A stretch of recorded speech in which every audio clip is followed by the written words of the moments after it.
3일에 걸쳐서 마라톤 협상을 이어간 남북 고위급 만남의 뒷이야기들이 전해지고 있습니다. 어떤 일이 있었는지 한번 살펴보겠습니다.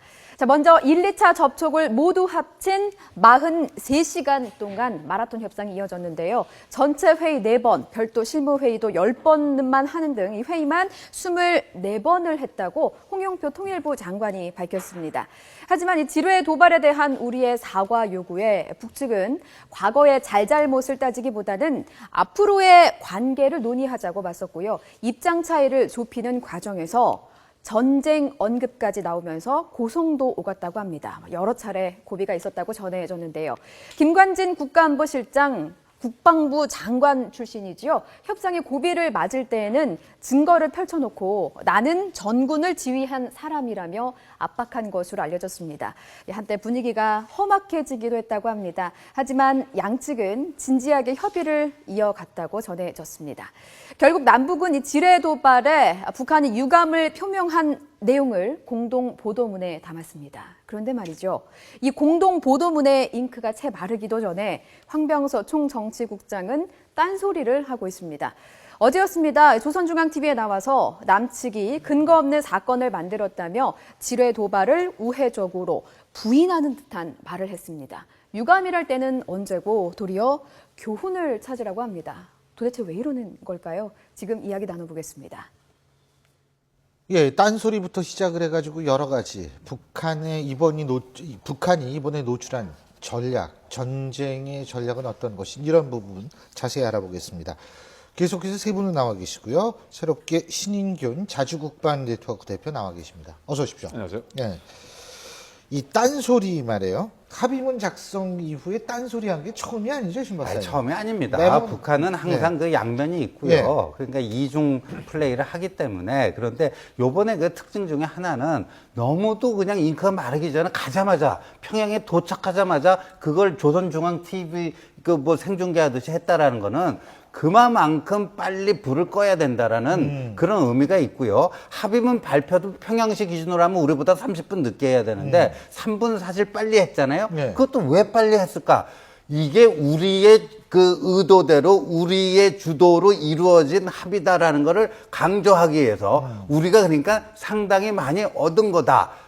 성과가 있는 거다라는 것을 강조하기 위해서 하다못해 3분이라도 빨리 발표한 게 아닌가 그런 생각이 드네요.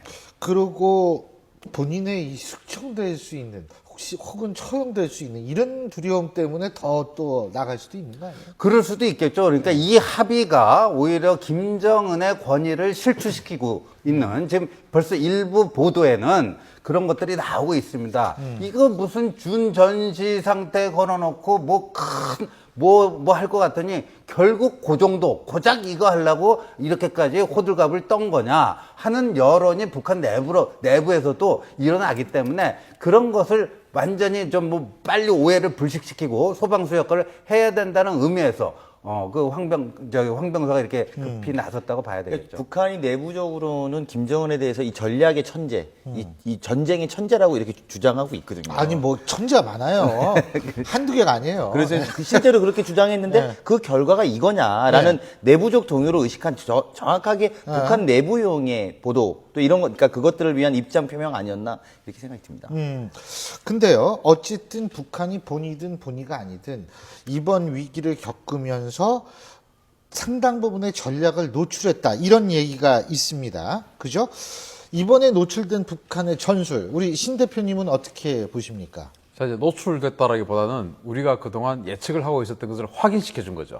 예측을 했던 걸 확인했다. 그렇죠. 전형적으로 이것은 전면전의 징후다라고 생각하는 여러 가지 순서들을 거의 뭐 순서에 입각해서 우리에게 제대로 한번 확인을 시켜준 거다. 뭐 저는 이렇게 평가하고 싶습니다. 자, 그 순서가 말이에요. 네. 그럼 이게 맞나요? 21일 날은 뭐냐면 특수부대 최전방 배치, 그다음에 이제 사격 진지로 포를 이동하고 미사일 발사 징후를 보였다. 이거 네. 사실 아니에요? 노동하우 스쿼드? 네, 그래서 이제 특수부대를 최전방에 배치했다는 말은 특수부대가 정말 그 GOP 지역에 이렇게 왔다는 것이 아니고 네. 특수부대가 뭔가 침투 자산을 타고 아하. 한국의 후방으로 침투할 준비가 되어 있다라는 뜻으로 해석해야지 저 특수부대들이 전방에 와서 직접 소총을 들고 싸운다 있을 수 없는 일입니다. 전방에 와서 소총 들고 싸우면 특수부대라는 것은 항상 소화기, 경화기만 들고 있기 때문에 중화기로 무장한 정규군에게는 상대가 안 됩니다.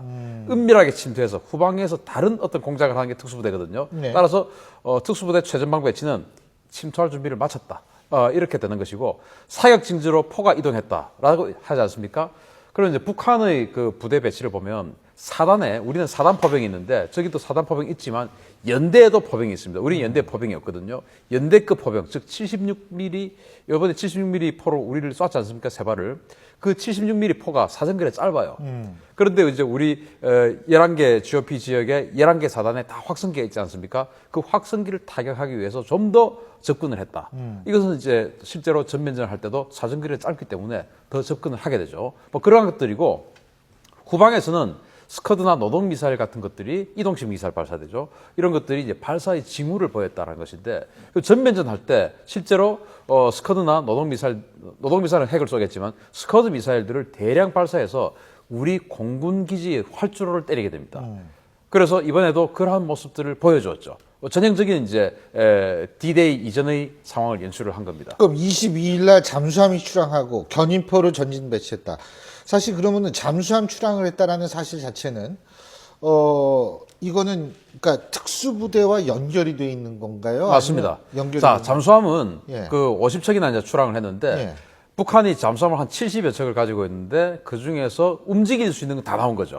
70여 척을 다 움직일 수 있는 건 아닙니다. 가동률이라는 게 있기 때문에. 오래됐잖아요. 네, 그래서 거의 움직일 박물관 수, 예, 수준인데. 움직일 수 있는 건 싹 다 나왔는데 그러면 저 잠수함들의 임무가 뭐냐? 크게 두 가지입니다. 이제 첫 번째는 방금 교수님 말씀하신 예. 것처럼 특수부대를 태우고 예. 우리 96년도에 강릉에 그렇죠. 그 암초에 좌초했던 예, 예.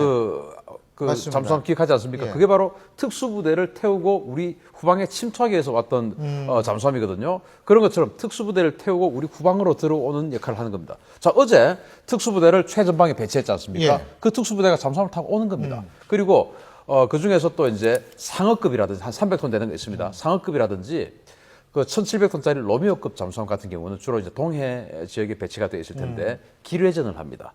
그러면은 우리 한국이 북한에 비해서 세다가로 한 것은 공군력 뭐 이런 첨단 전력도 세지만 결국 체력이 강합니다. 그 체력은 뭐냐면은 전쟁 지속 능력이죠.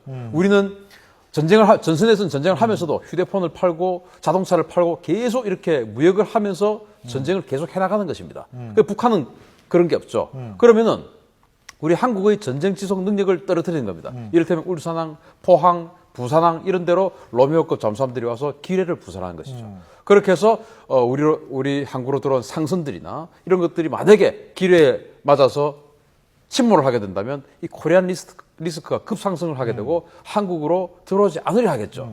그러면 일반 국민들은 전쟁인데 무슨 무역이냐? 천만의 말씀입니다. 계속 무역을 하면서 전쟁을 해야 되는데 그런 것들을 못하게 봉쇄하는 겁니다. 그리고 때로는 2차 대전 때 독일의 유보트가 했던 것처럼 상선들을 해상에서 의뢰로 무자비하게 그냥 격침시켜버리는 거예요. 못 들어오게. 아예 한국으로는 겁먹고 못 들어오게. 한국으로 아예 들어갈 생각을 아예 안 하게. 그러면 이제 우리 한국은 국제적으로 고립이 되겠죠. 그런 것을 하기 위해서 잠수함이 이제 출항을 하는데 저 잠수함 50여 척 중에는 특수부대를 태우고 있을 법한 잠수함 한 반 정도. 그리고 그런 기뢰전이나 의뢰전을 하기 위해서 오는 잠수함 한 반 정도 이렇게 봐야 됩니다. 그리고 또 한 가지는 이제 23일 날 포부대가 2배 증가이 됐다는 건데 네. 사실 북한 같은 경우에 우리를 공격하는 가장 주요 무기가 지금 포일 가능성이 높은 거 아니에요? 포죠. 그죠? 네. 그러니까 예. 네, 그래서 북한의 또 그 전쟁 시나리오 중에서 우리가 또 주제하고 있는 것은 북한은 이제 우리가 알듯이 황해도 지역에 4군단, 경기도 북쪽에 2군단, 철원 북쪽에 5군단, 강원도 북쪽에 1군단 이렇게 전연 4개 군단이 전쟁의 선봉대를 맞습니다. 그러면은 또 그 각각의 군단마다 군단 포병들이 다 있거든요. 군단 포병 부대들이 그 포병 부대를 쪼개 가지고 다 사단으로 또 배속시켜 줍니다. 그래서 최전방의 포부대가 2배로 증강됐다. 이렇게 하는 것이 이선에 있던 군단 포병이 사단으로 들어온 겁니다. 그래서 좀 더 접근해서 사단에서 독자적으로 전쟁을 지휘할 수 있게끔 여건을 만들어준 것이죠. 예. 그래서 사단 포병 화력이 굉장히 증강됐다. 이게 이제 전형적인, 그러면 우리는 군단 중심의 작전을 하는 나라입니다. 그런데 북한은 이제 저렇게 해서 사단 중심의 전투를 하게끔 만들어주죠. 그래서 이제 우리를 향해서 포를 지금 2배로 쏠 건가? 그게 아니고 전쟁을 하겠다는 모습을 보여준 겁니다. 아, 그리고 마지막은 24일에는 공기부양정을 이제 서해로 이동을 하고 네. 특수부대 수송용 항공기가 이륙 준비를 하고 뭐 공군도 이륙 준비를 했다고 그러는데 자, 아까 이 잠수함에 이제 특수부대 네. 탔는데 특수부대가 비행기로도 가고 공기부양정은 특수부대 안 타죠. 탑니다. 타요? 예. 그러면은 이거는 이제 본격적으로 상륙을 하겠다 이런 의미인가요? 아, 이제 임무가 다릅니다. 잠수함과 AN2기, 이 예. AN2기와 잠수함은 임무가 비슷하죠. 우리 후방으로 침투해서 예. 후방 교란 작전을 하고 예. 뭐 암살을 한다든지 뭐 교량을 끊는다든지 뭐 석유화학단지 어떤 뭐 탱크를 폭파시킨다든지 이런 일들을 하기 위해서 들어오는데 이 AN2기 같은 경우는 주로 이제 우리 중북부 지방, 예. 중부 지방 이상 왜냐하면 비행을 뭐 우리 영토 한참 내려와서 계속 비행을 할 수는 없기 때문에 중부 지방 이상은 주로 AN2기를 타고 온 특수부대원들 그리고 남부 지방들은 이제 잠수함을 타고 온 특수부대원들 이런 식으로 돌아서 나눠서 오죠.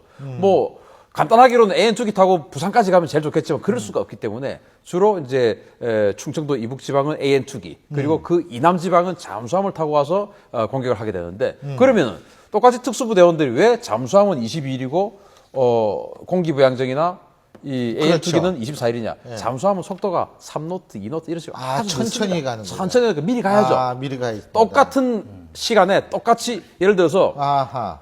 26일, 17일을 기해서 한국 예. 전역에 어떤 그 동시다발적인 어떤 폭파 행위를 하자라고 하면 그러면 먼저 가야 된다. 먼저 이게 가야죠. 속도가 늦어. 느리니까. 아. 그래서 잠수함이 먼저 출발하는 것이고 AN2기는 나중에 출발하는 모습을 보여줬고 공기부양정도 아하. 물론 특수부대원들이 타는데 이 공기부양정은 임무가 또 서해 5도 지역에 대청도, 소청도, 우도 이런 좀 작은 도서 지역이 있지 않습니까? 거기를 기습 점령하는 거고 또 여건이 혹시 된다면 운이 좋아서 여건이 된다면 이 인천이나 이런 그 경기도 지역의 해안으로 상륙해서 또다시 테러 행위를 하는 임무를 이제 공기부양정이 맡고 있죠. 그런 것들을 이렇게 봤을 때 전형적으로 이제 우리 군이 판단했던 어떤 그 전면전의 징후를 그대로 연출을 해주었다. 그래서 아 이렇게 전쟁을 하는 것이 이번에 확실히 확인을 시켜주었죠. 아, 자, 근데 지금 우리가 계속 얘기가 나오는 게 북한의 특수부대원들 얘기인데, 이 특수부대 훈련 모습을 저희가 잠깐 입수했습니다. 화면 함께 보시죠.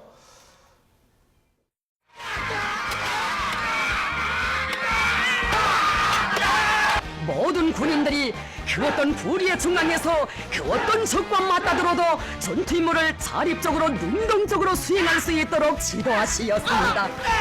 강렬한 정신력과 함께 육체적으로도 적과 싸워 이길 수 있는 완벽한 전투력을 소유한 인민군 군인들. 예, 저 나중에 통일되면은 저 사람도 최소한 도 차력 같은 걸로 해가지고 먹고 살 수는 있을 것 같아요. 이거 거의 마징가 제트 수준 아닙니까? 무쇠팔 무쇠다리. 그다음에 1996년 그때 강릉에서 예. 그 잠수함 침투 사건이 예. 있고 그랬을 때 그때 몇 명이 우리 강원도로 올라오지 않았습니까? 13명. 13명. 근데 그 나중에 자기들이 뭐 스스로 자진하고 자결하고 했는데 한두 사람은 그 진짜 잡기 때 힘들었잖아요. 굉장히 뭐 그 빠른 속도로 결국 그냥 한 명은 다시 북으로 돌아갔습니다. 북으로 돌아간 거 아닙니까? 그 정도로 뭐 저거는 상당히 고도로 훈련된. 예. 아니, 그러고요. 이게 이 북한 특수전 부대, 경보병 부대라고 하는 사람들의 훈련 내용을 보니까 하계 동계 훈련 기간은 매일 20km씩 행군을 한답니다. 그리고 매주 토요일에는 지옥의 야주간 행군이 시작이 되고 또 매주 토요일 날 오후 10시부터 다음날 정오까지는 14시간 동안 40km 거리를 행군한답니다. 그리고 또 하나는 뭐냐면 고속으로 달리는 열차 지붕위로 뛰면서 사격하는 훈련도 받는데요. 이거 무슨 헐리우드 진출하려고 그러는 겁니까, 지금? 근데 이런 훈련들을 실제로 한다고 그러고요. 또 이제 그 저격 예단 중에서 야간에 저격을 하는 그런 또 임무를 가지고 있는 그 특수전 부대들은 우리가 이제 이렇게 밝은 데 있다가 갑자기 어두운 데로 들어가면 한동안 눈이 깜깜해서 안 보이지 않습니까? 예. 그래서 야간에 어떤 그 저격을 한다든지 아니면 실내에서 사격을 해야 되는 임무를 가진 저격병에게는 항상 어두운 곳에서만 생활하게 합니다. 그러면 어두운 곳에서는 우리는 잘 안 보이지만 자기는 계속 잘 보이죠. 밝은 데 나오면 잘 안 보이겠지만 그런 임무를 준다든지 뭐 북한 같은 전체주의 국가에서는 할 수 있는 그런 일들을 많이 시키는데 그런데 이제 우리가 너무 걱정할 필요는 없는 것이 이 우리 모- 뭐 작전 계획 새로 짠다며요. 이 모든 것들이 우리나라로 들어올 수 있어야만 할 수 있는 일입니다. 아. 그리고 아까 뭐 차력 저런 것은 사실 의미도 없고요. 뭐 네. 필요도 없고 사격만 잘하면 되는데 이 모든 것들이 우리나라로 들어와야 되는데 자, 이번에 이제 우리가 특수부대 수송 수단들을 예. AN2기와 공기부양전 받지 않습니까? 이 AN2기 같은 경우는 거의 이제 무력화됐습니다. 왜냐하면 과거에는 우리 이제 산 위에 레이더 기지가 있지 않습니까? 네. 그 레이더 기지 밑으로 AN2기가 지나가면 아. 마치 우리 사람이 뒤통수 뒤로 뭐가 지나가면 아무것도 안 보이듯이 레이더의 사각지대예요. 그래서 안 보이기 때문에 특수부대들이 침투할 수 있었지만 지금은 우리 하늘 위에는 피스아이라는 공중 조기 경보 레이더를 가진 조기 경보 통제기 항상 지켜봅니다. 그래서 제가 알기로는 황해도 지역의 꼴짝이 움직이는 AN2기까지 다 봅니다. 그래서 AN2기를 통한 침투는 이제 거의 무력화됐다라고 판단해도 되고 다만 이번에 봤을 때 그리고 이제 통기부양정 북한이 이번에 뭐 고안포에다가 한 20척 정도 이렇게 전개했는데 그 정도는 우리 육군이 백령도에다가 코브라 공격 헬기를 네. 몇 대를 배치해놨어요. 그게 사격 타겟이 되기 딱 좋습니다. 그래서 이 두 개는 큰 의미가 없는데 잠수함이 무섭죠. 잠수함이 계속 네, 그것은 문제가. 찾기가 굉장히 힘들기 때문에. 한반도 전쟁 계획 다시 짠다 그러는데. 그래서 이제 미국이 한 일주일 전 예. 또는 최소 72시간, 3일이죠. 3일 네. 전에는 한반도의 전쟁 징후를 파악을 할 수 있다라고 생각을 해왔습니다. 그런데 이번에 이 서태평양 지역에 항공모함도 한 척도 없었고 예.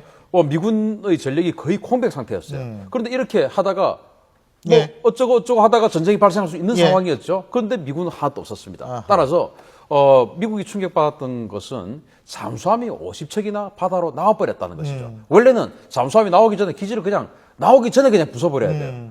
그리고 일부 나오는 것은 물속에서 매복하고 있다가 격침시켜야 되는데 지금 50척이 나올 동안 그러면 만약에 이게 이 위기가 회담이 잘 안 되고 위기가 고조되다가 그냥 우발적으로 조금 더 포격을 하고 하다가 전면전을 돼버리면 이 50척으로 해서 우리는 엄청난 재앙을 당할 수 있거든요. 그래서 미국이 이게 뭐 이번뿐만 아니고 해마다 바뀌는 상황에 대해서 예. 작전 계획을 업데이트를 합니다. 그래서 내년 업데이트가 돼야 할 상황으로 봅니다. 어쨌든 이번 일 겪으면서 우린 신안보 세대라고 얘기하는 20대들의 어떤 주목을 할 수밖에 없습니다. 말년병장들이 전역 연기를 하고. 근데 어쨌든 잘 된 게 기업들이 러브콜이 있나 봐요. 그죠? 네. SK 같은 경우에도. SK 최태원 회장 뭐 사면 받고 예. 나오셔가지고 사실은 연일 파격적인 행보를 해주시고 예. 계신데 사실은 뭐 그분 최근에 따님이 이렇게 또 아덴만에 가 있죠. 아덴만에 가서 예. 소위로 인관하고 물론 뭐 장군의 손녀니까 예. 충분히 뭐 그럴 수 있겠습니다만 과거에 예전에 보면 김우중 회장이 대우할 때 왜 예. 운동권들 모아가지고 세계 경영한다고 그렇죠. 한번 한 적이 예. 있었습니다. 이제 그런 것의 좀 다른 버전인 것 같습니다. 소위 말하는 안보의식이 있는 SK의 인재들을 좀 채용하겠다 이런 뜻을 밝히면서 사실 이제 좀 새롭게 좀 주목받고 있는 지점들이 있는 것 같아요. 저는 이번에 그 젊은 네. 그 전역 예정인 병장들이 대거 한 80여 명이 그 전역 연기를 지원했지 않습니까? 사실 우리가 이때까지 우리 병사들이 좀 나약하다. 그 혼자 자라서 예. 그리고 군대 뭐 왕따 문제 이런 걸로 해서 아주 정신적인 무장이 해이할 줄 알았거든요. 근데 물론 80명이지만 이게 안 밝혀졌지 만일 전역 예정위원이 더 있었으면 더 많이 그럼요. 그래서 저는 개인주의적이라고 우리가 많이 이때까지 걱정을 많이 했는데 우리 젊은이들 믿어도 되겠다 그런 생각이 들더라고요. 저는요 몇 년 전에 헌법재판소에서 병역 가산점을 주던 거 취업 때 이게 남녀 평등에 위배된다 해서 네. 위헌 결정이 나왔는데 이참에 말이에요 남자들한테 다시 병역 가산점 주고요 여성들에게는요 출산을 한 여성들에게는 직장 승진시나 무슨 취업 시에 가점을 주는 이렇게 하면요 제가 헌법재판 같은 데서 물어봤더니 그 위헌이 안 된다는 거예요. 그러니까 이렇게라도 좀 해서 병역과 출산을 장려하는 국가가 됐으면 좋겠습니다. 어쨌든 우리 젊은이들 진짜 자랑스럽습니다. 자랑스럽고 기업에서 이런 사람 쓴다라는 게 거꾸로 돼 있어요. 사실 이런 사람 많이 쓰면 기업이 엄청나게 득을 볼 거라고 보거든요. 이 정도의 책임감과 이 정도의 윤리의식을 갖고 있는 우리 장병들 쓰면 그거는 기업이 좋은 거지 이 장병들한테 혜택을 주는 것이 아니다. 그러니까 많이들 좀 쓰시라고 부탁드립니다. 자, 오늘 내본 말씀 여기까지 듣겠습니다. 고맙습니다.